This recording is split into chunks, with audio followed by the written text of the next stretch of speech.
BPF long live Harma Maulana Zindabad Harma Maulana Zindabad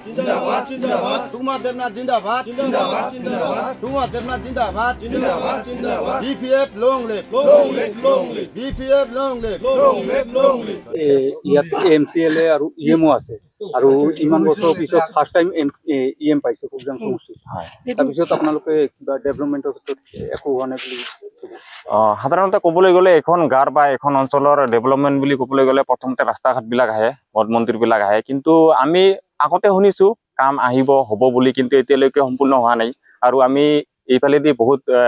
স্কুলীয়া ছাত্ৰ ছাত্ৰীসকল সাধাৰণ মানুহ বহুত চবে যাতায়াতৰ ব্যৱস্থা কৰে সেইকাৰণে আমি একো আজিলৈকে ভাল উন্নয়ন দেখা নাই সিহঁতক এতিয়া যে বিজেপি UPL মিত্ৰজোঁটৰ চৰকাৰ চলি আছে তেওঁ পৰিৱৰ্তনৰ শ্লোগান লৈ চৰকাৰত আহিছে পৰিৱৰ্তন হোৱা নাই এইটো ক্ষেত্ৰত আমাৰ ৰাজ্যৰ তৰফৰ পৰা এটাই কথা আমাৰ লগত আমাৰ গাঁওখন বা আমাৰ অঞ্চলত যোনে উন্নয়ন কৰিব আমি সদায় তেখেতৰ লগত আছোঁ আৰু সদায় থাকিম আমাৰ এটাই কথা মেইনলি আমাৰ ৰাস্তা ঘাটবিলাক ইমান দিনে আজি যিহেতু 5 বছৰ হ'বৰ হ'ল কিন্তু এতিয়ালৈকে ৰাস্তা ঘাটৰ কামবিলাক সম্পূৰ্ণ হোৱাই নাই আপোনালোকে নিজে আজি দেখিছে কি অৱস্থা হৈ আছে ৰাস্তা ঘাটবিলাক কিন্তু এতিয়ালৈকে হোৱা নাই আমি আজি ভাল পাইছোঁ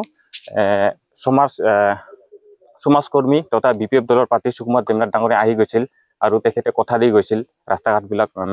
মেৰামতি কৰি দিয়াৰ কথা আৰু সেই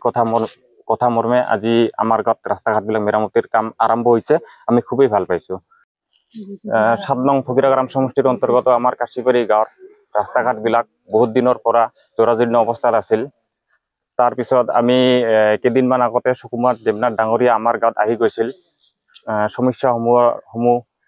গাঁৱৰ ৰাইজৰ লগত মত বিনিময় কৰিছিল বুজ লৈছিল আৰু আমি গাঁৱৰ ৰাইজে সবে মিলিত হৈ কিনে সুকুমাৰ দেৱনাথ ডাঙৰীয়াক আমি সমস্যাসমূহ অৱগত কৰাইছিলোঁ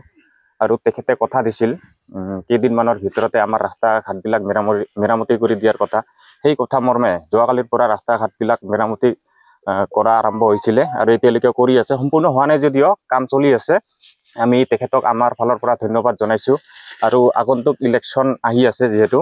আমি ৰাইজৰ তৰফৰ পৰা কথা দিছোঁ আমি সবে তেখেতৰ লগত থাকিম আৰু আমাৰ এই অঞ্চলৰ আমাৰ গাঁওখনৰ যোনে উন্নয়ন কৰে আমি তেখেতৰ লগত সদায় আছোঁ আৰু থাকিম ৰাস্তাখন কোনে বনাই আছে আৰু কি সমস্যা হৈ আছিল যে ৰাস্তাটো মানে বহুত বেয়া হৈ আছিল আগৰে পৰা বহুত দিনৰ পৰা বেয়া হৈ আছিল কোনেও বনাই দিয়া নাই তো আমাৰ চিঠিলাৰ সমাজকৰ্মী শ্ৰীযুত সুকুমাৰ দেৱনাথ ছাৰে এই ৰাস্তাটো মানে এতিয়া বনাই দি আছে এতিয়া ভাল হৈছে ৰাস্তাৰ অলপ আৰু এতিয়াও কাম শেষ হোৱা নাই কৰি আছে তো আমি সুকুমাৰ দেৱনাথ ছাৰক মানে ধন্যবাদ জ্ঞাপন কৰিলোঁ ৰাইজৰ তৰফৰ পৰা আৰু লগতে তেওঁৰ মানে ৰাজনৈতিক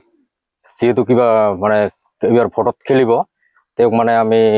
ৰাইজে সহায় কৰিম মানে আমাৰ গাঁৱৰ পৰা আৰু কাশীবাৰী গাঁৱৰ পৰা আবেদন হয়তো কৰা নাই কোনেও কৰা নাই হয়তো কোনোবা কৰিব পাৰে কিন্তু বনাই দিয়া নাই বনাই দিম বুলি কৈছিল মানে কিমান দিনে দিব এইটো কোৱা নাই আৰু